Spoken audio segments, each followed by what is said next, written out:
नमस्कार दोस्तों, कैसे हैं आप लोग। आशा करते हैं स्वस्थ होंगे, मस्त होंगे, जोजस्त होंगे।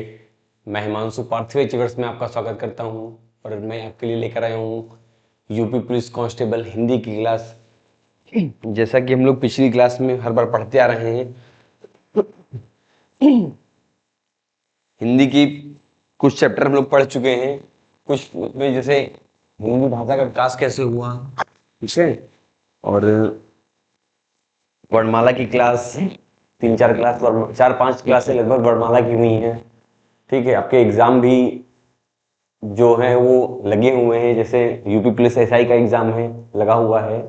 ठीक है, और इसके फॉर्म हम लोग भर ही चुके हैं यूपी पुलिस कांस्टेबल के। ठीक है, तो हम लोग इसके साथ साथ भी इसकी तैयारी भी कर रहे हैं। तो ये जो हिंदी पढ़ रहे हैं, ये आपके सारे जितने भी एग्जाम में हिंदी आती है उनसे संबंधित क्लास है। यूपी पुलिस कांस्टेबल के नाम से चल रही है, मगर ये अगर आप इसको करेंगे, पढ़ेंगे, तो आप सारे एग्जाम के लिए, जितने भी स्टेट लेवल के एग्जाम हैं लगभग, उनमें ये सारे टॉपिक आते ही आते हैं। ठीक है, आप उनको पढ़िए, इनसे कुछ सीखिए। तो ज़्यादा देर न करते हुए अपनी क्लास को स्टार्ट करते हैं। ठीक है,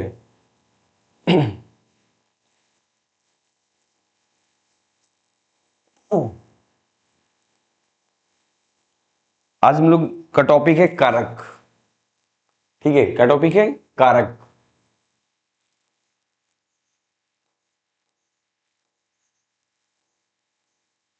कारक नाम आपने सुना होगा, कारक चिन्ह। ठीक है, क्या चिन्ह है? कारक चिन्ह के नाम से इनको जानते हैं।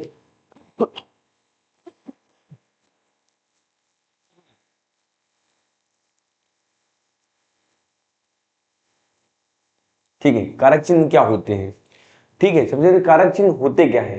जैसे अपने को कर्ता ने कर्म को कर्ण से संप्रदान के लिए अपादान से संबंध का की के, आपने ये शायद पढ़ा हो, ना पढ़ा हो। जिन्होंने पढ़ा अच्छी बात है, नहीं पढ़ा है तो इतनी वो भी अच्छी बात है, वो लोग यहाँ पे आज सीखेंगे।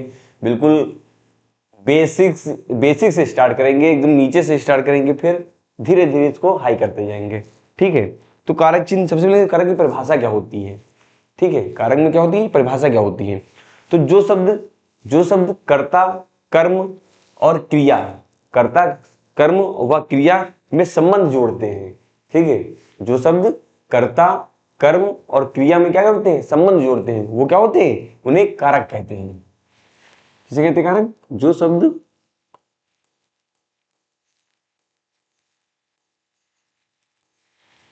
कर्ता, कर्म और क्रिया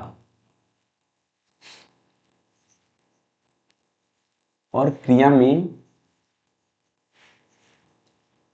संबंध जोड़ते हैं, संबंध जोड़ते हैं।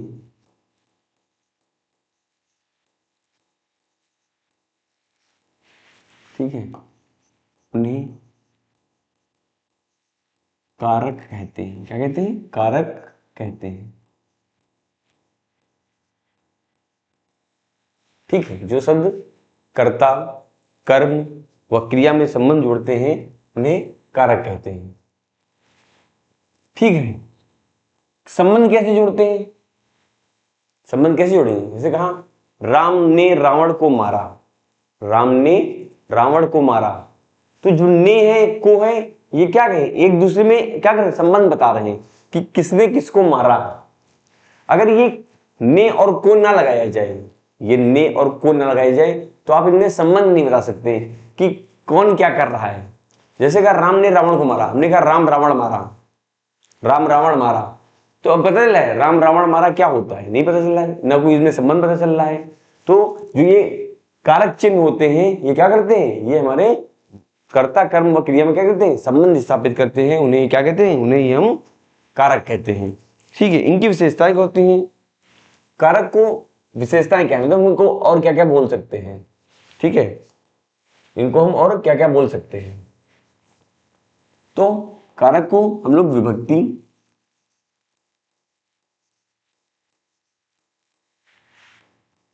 विभक्ति और उपसर्ग भी बोलते हैं। ठीक है, कारक को हम लोग विभक्ति और उपसर्ग भी बोलते हैं। ठीक है, कारक को हम लोग विभक्ति और उपसर्ग भी बोलते हैं। ठीक है, विभक्ति उपसर्ग बात एक ही, जब भी विभक्ति की बात कर रहा होगा या फिर उपसर्ग की बात कर रहा होगा तो बात एक ही है कि नहीं, वो कारक की ही बात कर रहा है। ठीक है,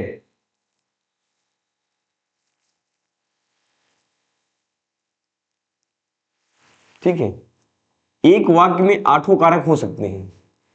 एक वाक्य में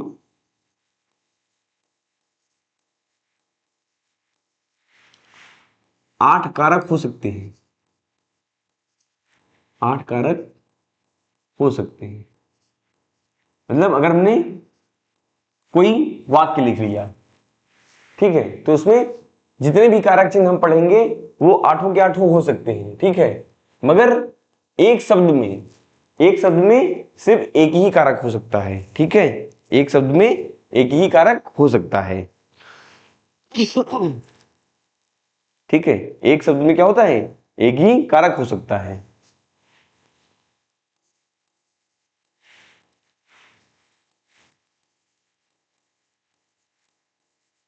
एक शब्द में एक ही कारक हो सकता है। समझ रहे हैं, मतलब अगर एक हम लोगों ने वाक्य बोल दिया, क्या बोल दिया, वाक्य, तो एक वाक्य में जो है 8 कारक हो सकते हैं, मगर एक शब्द में क्या होगा, सिर्फ एक ही कारक होगा। ठीक है,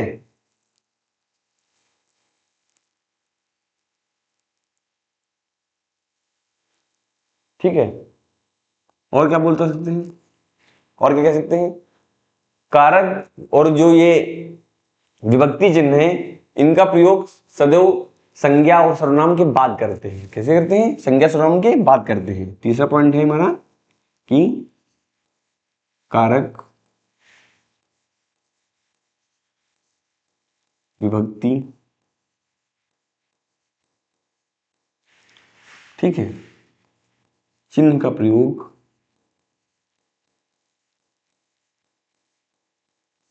सदैव संज्ञा व सर्वनाम के बाद, सर्वनाम के बाद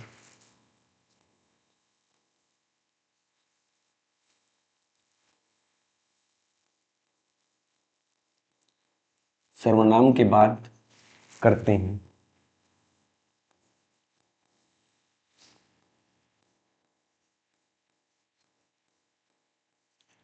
ठीक है, यानी कारक या विभक्ति चिन्ह, कारक या लिख लीजिए यहाँ पे, या कारक या विभक्ति चिन्ह का प्रयोग सदैव संज्ञा व सर्वनाम के बाद करते हैं। ठीक है, ये तीनों पॉइंट लिख लेंगे, ये आपके काम आएंगे।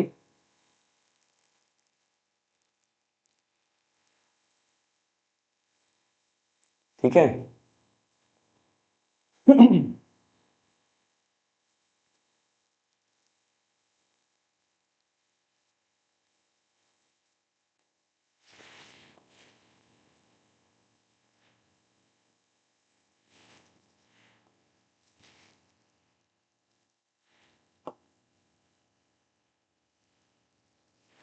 ठीक है। अगला पॉइंट इसी में लिखेंगे।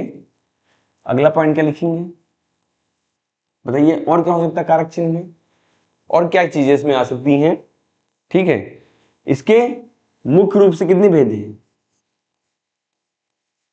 मुख्य रूप से 6 कारक हैं। ठीक है, 6 कारक, और कुल कारक पूछेगा तो कुल कारक कितने हैं, कुल कारक 8 हैं। ठीक है, यानी मुख्य रूप से पूछेगा तो 6 होते हैं, और कुल कारक कितने होते हैं, कुल कारक जो है वो 8 होते हैं। ठीक है, यहां तक समझ में आया। क्या समझे, कारक किसे कहते हैं, कारक को हम लोग विभक्ति या उपसर्ग भी बोल सकते हैं, जो शब्द, कर्ता, कर्म और क्रिया में संबंध जोड़ते हैं उन्हें कारक कहते हैं। ठीक है, नंबर 1 पॉइंट कहता है कारक को विभक्ति या उपसर्ग कहते हैं। एक वाक्य में 8 कारक हो सकते हैं, परंतु एक शब्द में एक ही कारक हो सकता है।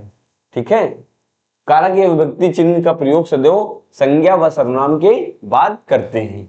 ठीक है, अगर आपसे पूछ लेगा कारक मुख्य रूप से कितने प्रकार के होते हैं, तो कारक मुख्य रूप से 6 प्रकार के होते हैं। और ऐसे कारक कितने होते हैं, ऐसे कारक की संख्या कितनी है, 8 है। कितनी है, 8 है। ठीक है, इसी के आगे चलते हैं, आगे लिखेंगे। अब जानेंगे कौन कौन से कारक होते हैं, कौन कौन से कारक होते हैं। ठीक है, तो कौन कौन से कारक होते हैं इनके बारे में जान लेंगे। इधर लिख लेंगे विभक्ति,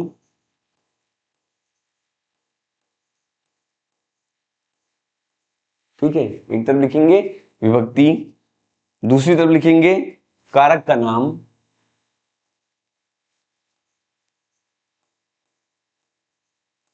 कारक का नाम, इधर लिखेंगे पहचान। ठीक है, क्या लिखेंगे, पहचान।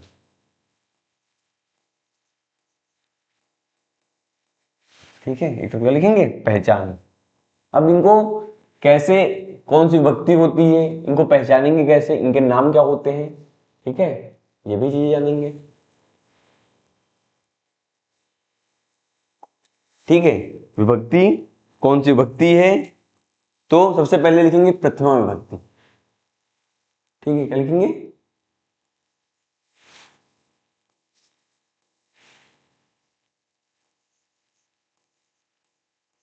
प्रथम विभक्ति। ठीक है, प्रथम विभक्ति।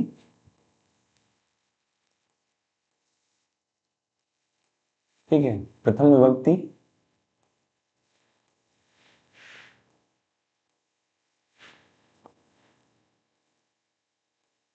ठीक है, ये आपकी होगी पहचान। तीनों को कर लेंगे, यहां से बनाते जाएंगे। प्रथम विभक्ति, प्रथम विभक्ति में लिखेंगे ने। क्या लिखेंगे, ने। क्या लिखेंगे, ने। इसको थोड़ा सेटिंग कर लेते हैं, फिर लिखना स्टार्ट करते हैं।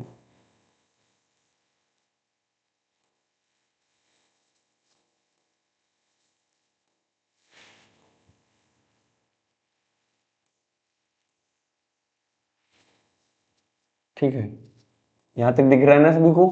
प्रथम विभक्ति, प्रथम विभक्ति में आता है ने। क्या आता है, ने।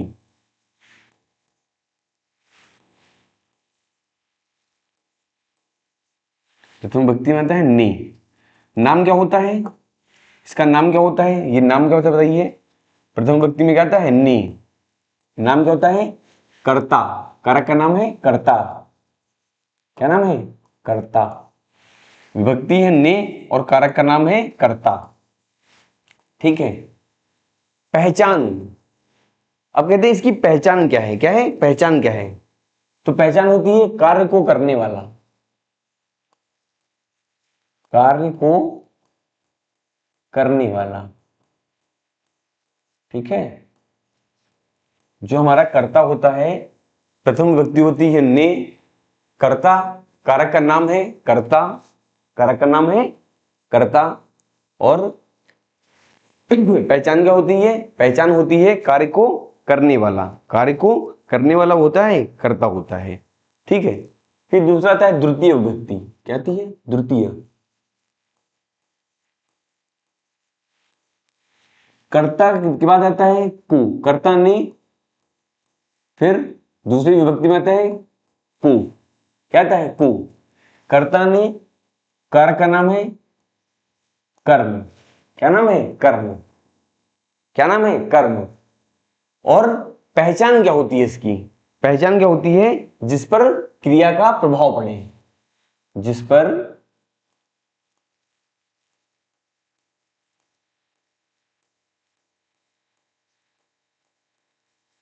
क्रिया का प्रभाव पड़े। जिस पर क्रिया का प्रभाव पड़े वो क्या होता है, वो हमारा कर्म होता है। ठीक है, पहला था ने। ने किसमें लगता है साथ में, कर्ता के साथ में। पहचान क्या होती है, कार्य को करने वाला, वो होता है हमारा क्या, कर्ता।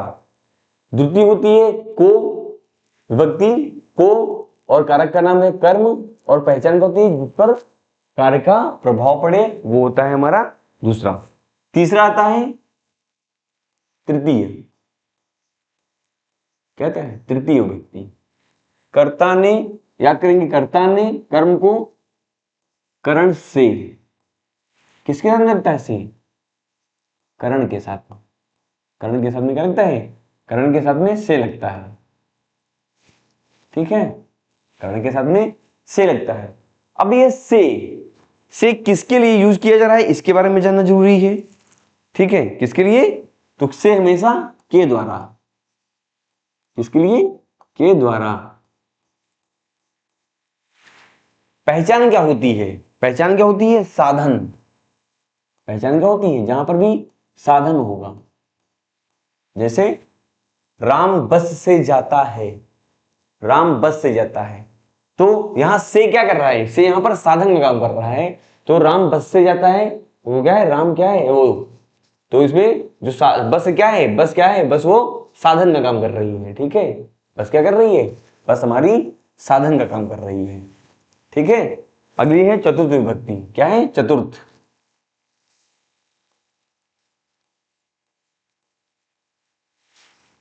अगली क्या है? चतुर्थ। दिख रहा है ना साफ आपको? ठीक है। चतुर्थ में आता है के लिए। क्या आता है? के लिए। फिर याद करें, कर्ता ने कर्म को करण से संप्रदान के लिए। क्या? संप्रदान, संप्रदान के लिए, संप्रदान के लिए। अब के लिए किसके लिए यूज करता है? ठीक है, के लिए मतलब किसके लिए होता है? के लिए मतलब जिसके लिए कार्य किया जाए, जिसके लिए कार्य किया जाए, ठीक है। जिसके लिए कार्य किया जाए वो हमारा होता है संप्रदान। वो हमारा क्या होता है? वो हमारा संप्रदान होता है। इसके बाद आता है पांचवा। पांचवा कौन सा होता है? पंचम। पंचम विभक्ति कौन सी होती है? पंचम विभक्ति कौन सी होती है? पंचम होती है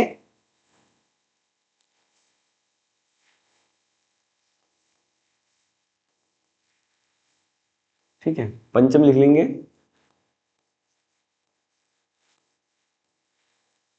फिर याद करेंगे, कर्ता ने कर्म को करण से द्वारा के अर्थ में संप्रदान के लिए। अपादान से क्या होता है? अपादान से अपादान क्या होता है? अपादान, ठीक है। से किसके अर्थ में होता है? अलगाव के अर्थ में। किसके अर्थ में होता है? अलगाव के अर्थ में। किसके अर्थ में हो? जब से का प्रयोग जो है अलगाव के अर्थ में होता है, मतलब दो चीजों को आपस में क्या हो रहा हो? दो चीजों को आपस में अलग किया जा रहा हो। तो जब चीजें आपस में अलग होंगी वहां पर कैसा होगा? वहां पर हमारा अपादान कारक हो जाएगा, ठीक है बच्चों। कौन सा होगा? वहां पर हमारा अपादान कारक हो जाएगा। यानी इसमें लिख लेंगे, जो दो चीजें एक दूसरे से क्या होती हैं? अलग होती हैं। अलगाव मतलब दो चीजें को अलग करना, दो चीजों में अलगाव हो, दो चीजों में क्या हो? अलगाव हो, ठीक है। जहां दो चीजों में अलगाव हो रहेंगी वहां पर कैसा होगा? वहां पर हमारा अपादान कारक हो जाएगा। अगला है, अगला होता है षष्ठी। क्या थी? षष्ठी या षष्ठ,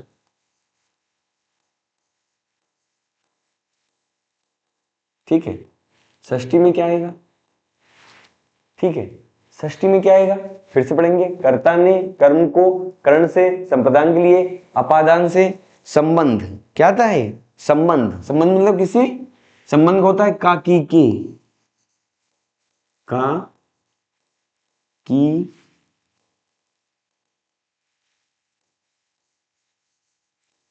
की के ना नी ने, ठीक है। का की के ना नी ने, और क्या आ सकता है?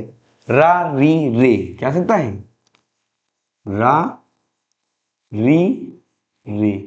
ये किस में आता है, किस में आता है, ये आता है का की का प्रयोग हमेशा है संबंध भी किया जाता है, किसमें, संबंध में, किसमें किया जाता है, संबंध कारक में। ना नी ने का की के और रा री के प्रयोग संबंध कारक में किया जाता है, ठीक है। यानी एक पद का अन्य पद से संबंध किया जाए, एक पद का अन्य पद से संबंध,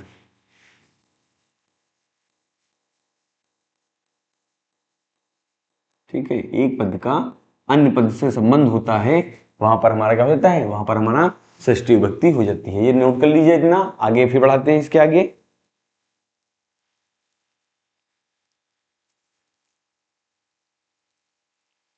ठीक है, ये हो गई 6। अभी मेरे पास कौन सी बची, अभी 2 बची, 2 कौन कौन सी बच रही हैं, वो भी देखते हैं।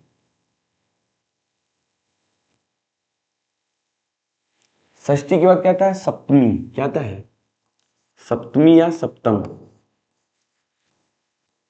ठीक है। आता है अधिकरण, यानी में पर, में और पर, में और इसके साथ में हमेशा में विभक्ति और पर विभक्ति चिन्ह का प्रयोग किया जाता है, ठीक है। और क्या होता है, अधिकरण होता है, क्या होता है, अधिकरण होता है। ये क्या होगा, अधिकरण, अधिकरण कारक, अधिकरण कारक। पहचान कैसे करते हैं, पहचान कैसे करते हैं, संज्ञा या सर्वनाम का स्थान, क्या होता है, संज्ञा या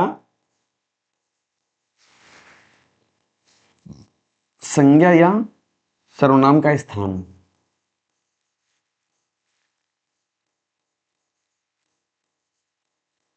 संज्ञा या सर्वनाम का स्थान, ठीक है।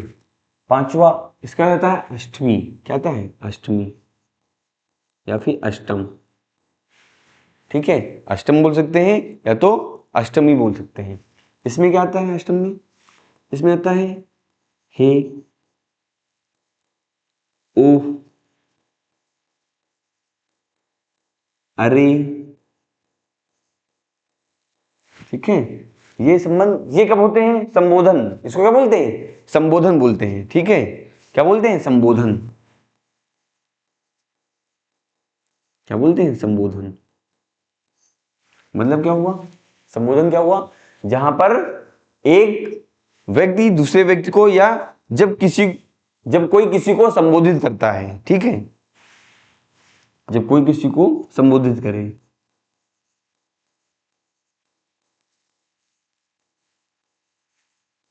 किसी को संबोधित किए, संबोधित करे, ठीक है। तो ये हमारे थे कारक चिन्ह, क्या थे, कारक चिन्ह।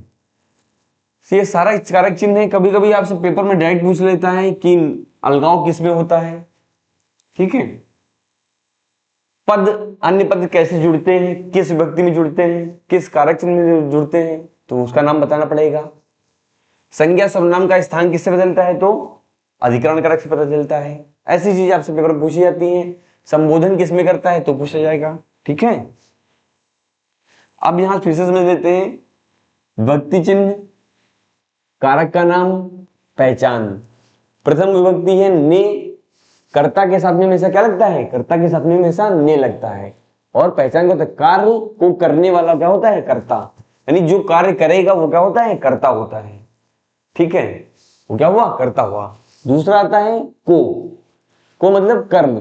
कर्म क्या होता है, जिस पर क्रिया का प्रभाव पड़े, जिस पर क्रिया का प्रभाव पड़े वो क्या होता है, कर्म होता है, ठीक है। तीसरा आता है तृतीय से मतलब के द्वारा, यानी करण कारक, क्या होता है, करण कारक, मतलब जहां पर साधन द्वारा, मतलब साधन के रूप में, साधन के रूप में जिसका प्रयोग किया जाए वहां पे होता है से, किसके अर्थ में हो, साधन के रूप में हो तो वहां पे करण कारक हो जाएगा। संप्रदान चतुर्थ आता है, संप्रदान यानी के लिए किसके लिए, यानी संप्रदान कारक का नाम क्या हो जाएगा, संप्रदान। जहां पर भी के लिए लगा मिल जाएगा वो हमारा संप्रदान कारक हो जाएगा, यानी जिसके लिए कार्य किया जाए वो हमारा क्या होता है, वो हमारा संप्रदान कारक होता है, ठीक है। अगला है पंचम, जो होता है से, से किसके अर्थ में? अलगाव के अर्थ में। यहां से थे द्वारा के अर्थ में, जो साधन का काम करे से वो द्वारा है, जहां दो चीजें आपस में अलग हो रही होंगी वो क्या है? वो हमारा अलगाव है। ठीक है, जैसे पेड़ से पत्ते गिरते हैं तो पेड़ से क्या हो रहे हैं? पत्ते अलग हो रहे हैं। ठीक है, तो वहीं से ही आपका आता है अलगाव, यानी वहां पे अपादान हो जाएगा। दो चीजों में जहां पर अलगाव हो रही होगी, दो चीजें एक दूसरे से अलग हो रही होंगी, वहां पर हमारा अपादान कारक हो जाएगा।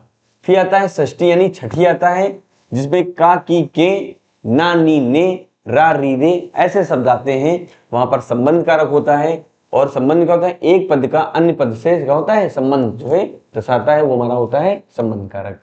ठीक है, अगला आता है सप्तम, यानी में और पर जहां पर विभक्ति चिन्ह का प्रयोग होगा वहां पे होता है अधिकरण कारक।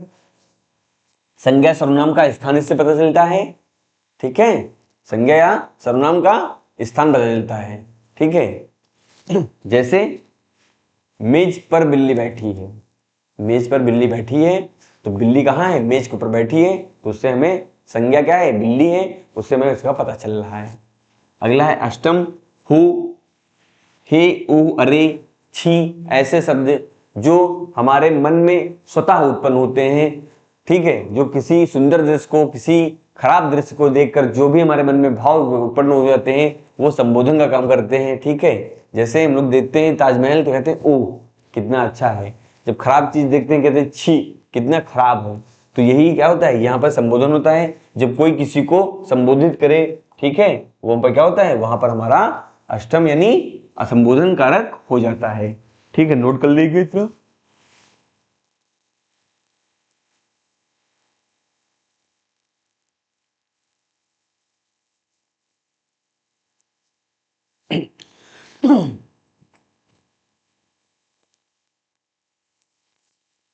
क्या करेंगे? इतना हम लोग नोट कर लेंगे।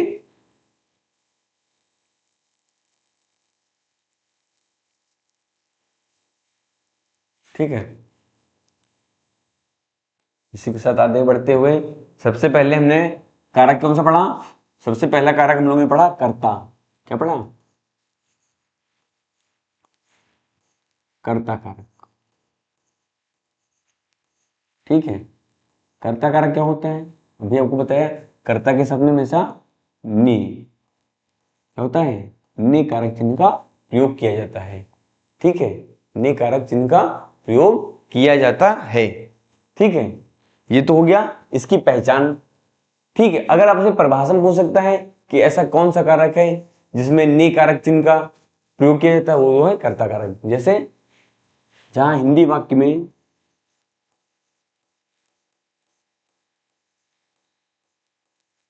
जहां हिंदी वाक्य में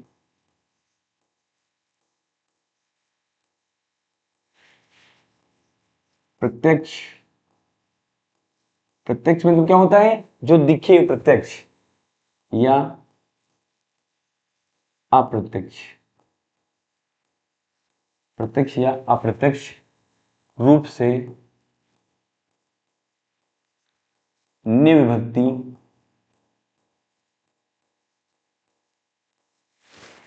का प्रयोग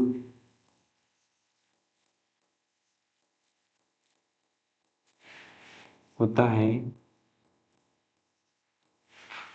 वहां कौन सा करोगा? वहां पर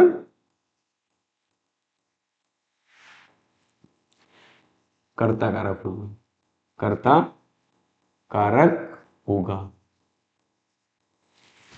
वहां पर हमारा कौन सा? वहां पर हमारा कर्ता कारक होगा। ठीक है, जैसे जैसे क्या हो सकता है? राम ने रोटी खाई। ठीक है, उदाहरण क्या लिख सकते हैं? पहला एग्जांपल है राम ने रोटी खाई। ठीक है, राम ने रोटी खाई, तो क्या होता है? कर्कश में क्या लगता है? हमेशा नहीं लगता है। तो देखिए यहां पर नहीं लगा है, नहीं लगा है। राम ने रोटी खाई। अच्छा, पहचान कैसे करते हैं? कर्ता की पहचान कैसे करते हैं? ठीक है, तो कर्ता की पहचान करने के लिए हमेशा क्या करते हैं? हमेशा क्रिया के साथ में या क्या प्रश्न करते हैं?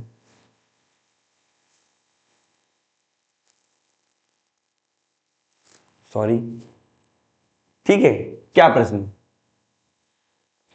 और क्या और कर्म, क्या और क्यों, ऐसे प्रश्न करेंगे उससे भी पता चलेगा। तो हमें कर्ता और कर्म की पहचान कैसे करते हैं ये बताओ। तो कौन और क्या, कर्ता के लिए हमेशा यहां से नोट कर लेंगे, कर्ता के लिए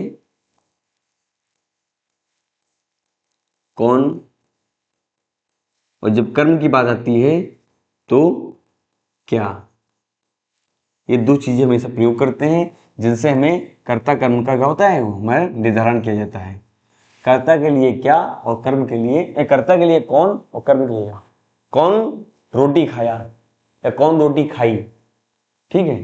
तो फिर कैसे पता करेंगे यहां पर, ठीक है। तो कौन रोटी खाई, राम, राम क्या मिल गया, कर्ता मिल गया, राम ने रोटी खाई, ठीक है। राम ने रोटी खाई तो क्या हो गया, जहां पर ने विभक्ति चिन्ह लगी तो हमारा हो गया वहां पर कर्ता कारक हो जाएगा, ठीक है। राम ने रोटी खाई, खाई होता है, खाई, राम ने रोटी खाई, खाई नहीं होता, खाई, राम ने रोटी खाई, ठीक है। राम ने रोटी खाई हमारा कैसे कारक है, और खाने का काम कौन कर रहा है, खाने का काम कौन कर रहा है, राम कर रहा है। तो खाने का प्रभाव किससे, यानी जो काम करे वो तो कर्ता, वो काम कौन कर रहा है, कर्ता कर रहा है, वो कर्ता कौन है, राम है, इसलिए हमारा क्या हो जाएगा, यहाँ पर हमारा कर्ता कारक हो जाएगा, ठीक है। ये हमारा क्या हो जाएगा, यहाँ पर हमारा कर्ता कारक हो जाएगा। जैसे दूसरा है, अध्यापक ने छात्र को भगाया, अध्यापक ने छात्र को भगाया, अध्यापक ने छात्र को भगाया, ठीक है। अध्यापक ने छात्र को भगाया। अब यहां अध्यापक क्या कर रहा है, छात्र को भगाना, भगाने का काम कौन कर रहा है, ठीक है। भगाने का काम कौन कर रहा है, छात्र कर रहे हैं, अध्यापक कर रहा है। भगाने का काम छात्र कर रहा है कि अध्यापक, अध्यापक कर रहा है, और भाग कौन रहा है, छात्र भाग रहे हैं, ठीक है। मगर कार्य कौन कर रहा है, कार्य कर रहा है अध्यापक, इसलिए यहां पर कैसे कारक हो जाएगा, यहां पर हमारा कर्ता कारक हो जाएगा, ठीक है। अध्यापक क्या हो जाएगा, अध्यापक ने सबको तुम्हारा यहाँ पे कर्ता कारक हो जाएगा, ठीक है। और क्या हो सकता है, ये तो हमारे थे प्रत्यक्ष रूप से, और फिर हमारे क्या था है अप्रत्यक्ष रूप से, ठीक है। जैसे राम खाना खाया, राम खाना खाया, राम खाना खाया, राम खाना खाया कौन सा कारक है, यहां कोई व्यक्ति चिन्ह, यहां देखिए कोई व्यक्ति चिन्ह थी, ने भी थी, मगर भगाने का काम कर रहा था अध्यापक, ठीक है। कार्य कौन कर रहा था, अध्यापक कर रहा था। अब यहाँ पर राम खाना खाया, यहाँ तो कोई व्यक्ति चिन्ह नहीं है, ना ही ने व्यक्ति चिन्ह है, ना ही कोई व्यक्ति चिन्ह, कोई भी व्यक्ति चिन्ह नहीं, तो यहां कैसे पता करेंगे कि कार्य कौन कर रहा है, ठीक है। कर्ता क्या होते हैं, जो कार्य करे वो होता कर्ता। तो बताइए यहाँ पे क्या हो जाएगा, ठीक है। राम खाना खाया, तुम लोग क्या बोलते हैं, राम खाना खाया, राम ने खाना खाया, राम ने खाना खाया, वो खाना खाने का काम कौन कर रहा है, खाना खाने का काम राम कर रहा है, इसलिए यहां पर भी क्या हो जाएगा, यहां पर हमारा कर्ता कारक हो जाएगा, ठीक है। यहां पर ने क्या है, ने विभक्ति चिन्ह क्या है, छिपी हुई है, ने विभक्ति चिन्ह क्या है, छिपी हुई है, कहां पर, यहां पर ने विभक्ति चिन्ह हमारी छिपी है, ठीक है। तो ये हमारा हो जाएगा कर्ता कारक, ठीक है। नोट कर लीजिए,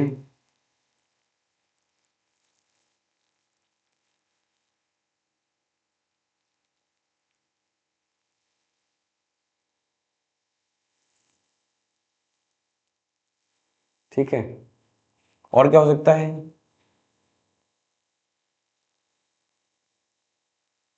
और क्या हो सकता है बताइए, और एग्जाम्पल देखिए क्या होंगे, ठीक है।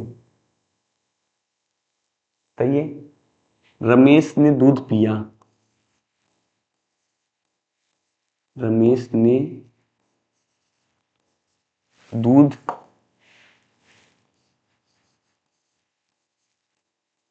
पिया, ठीक है। अब बताइए प्रभाव किस पे पड़ रहा है, रमेश या दूध पे, किस पे पढ़ रहा है? रमेश। रमेश ने दूध पिया, तो दूध पीने का काम कौन कर रहा है? रमेश कर रहा है। तो यहां पर हमारा क्या हो जाएगा? यहां पर हमारा कर्ता कारक हो जाएगा। ठीक है, कैसे कारक हो जाएगा? कर्ता कारक हो जाएगा। और क्या हो सकता है?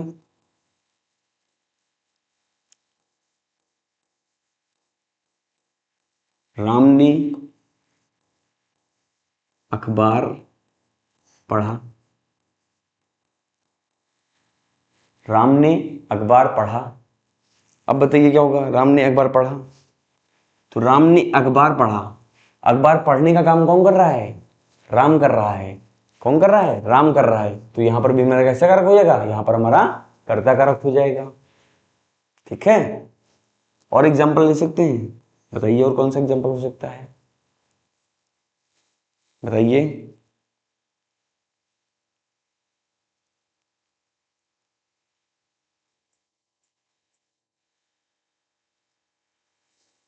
ठीक है, राम ने अखबार पढ़ा। और क्या बोल सकते हैं बताइए?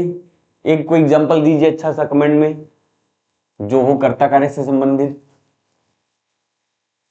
ये तो हमने बता दिया है कि हाँ भाई, तो बताएं कि राम ने अखबार पढ़ा, राम ने दूध पिया, राम खाना खाया, राम ने खाना खाया, अध्यापक ने छात्र को भगाया, राम ने रोटी खाई। ठीक है, आप कुछ भी बोल सकते हैं। ठीक है, राम ने आम खाया, ये भी तो हो सकता है। राम ने आम खाया, हो सकता नहीं हो सकता है?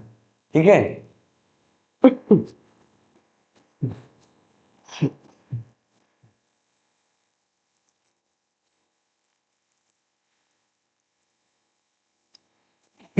जैसे और ले सकते हैं।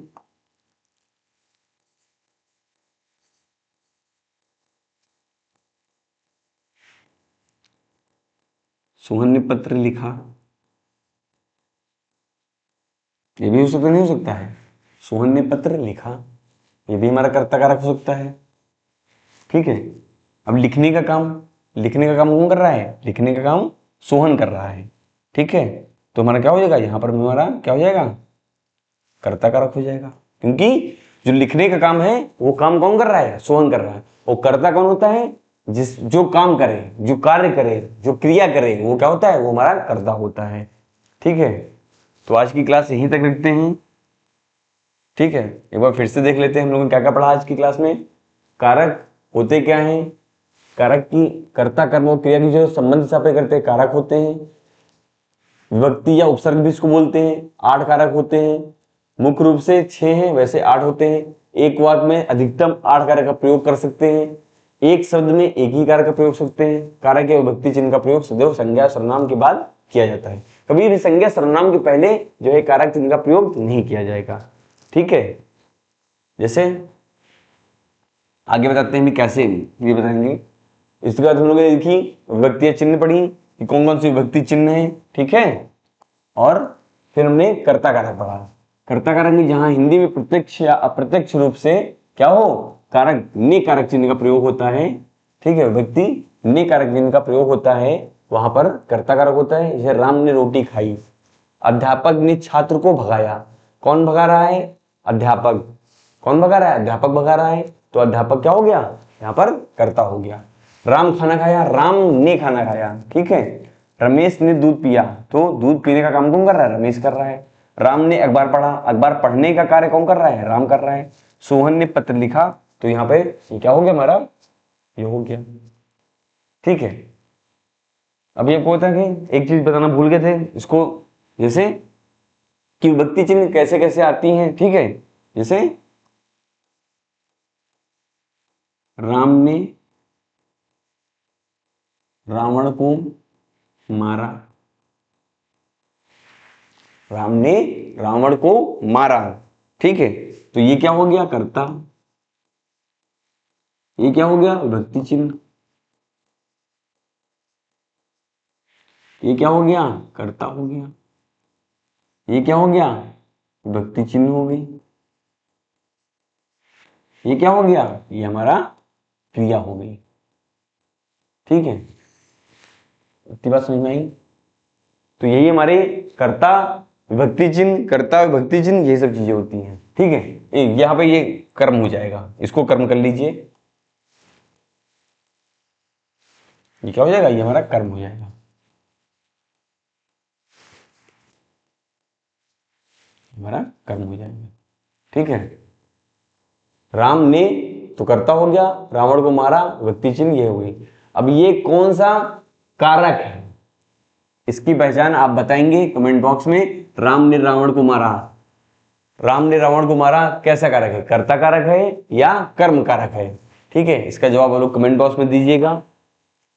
तो आज की क्लास यहीं पर समाप्त करते हैं, कल इसके आगे का पढ़ेंगे। कौन सा कारक, कर्ता के बाद में आता है हमारा कर्म कारक, कर्म कारक पढ़ेंगे, फिर दोनों को मिला के आपस में देखेंगे। ठीक है, कि कर्ता और कर्म की पहचान आप कैसे कैसे कर रहे हैं, उससे जब दो चीजें एक साथ पढ़ेंगे तो ज्यादा समझ में आएगा। ठीक है, और कर्ता कर्म में सबसे ज्यादा कंफ्यूजन होती है, इसी कंफ्यूजन को हम लोग एक साथ लाकर उसको खत्म करेंगे। मगर इससे पहले हम लोग कर्म कारक पढ़ लेंगे, उसके बाद कर्ता कर्म को एक में ही मिलाकर पढ़ा जाएगा। ठीक है, तो नमस्कार दोस्तों, स्वस्थ रहें, मस्त रहें।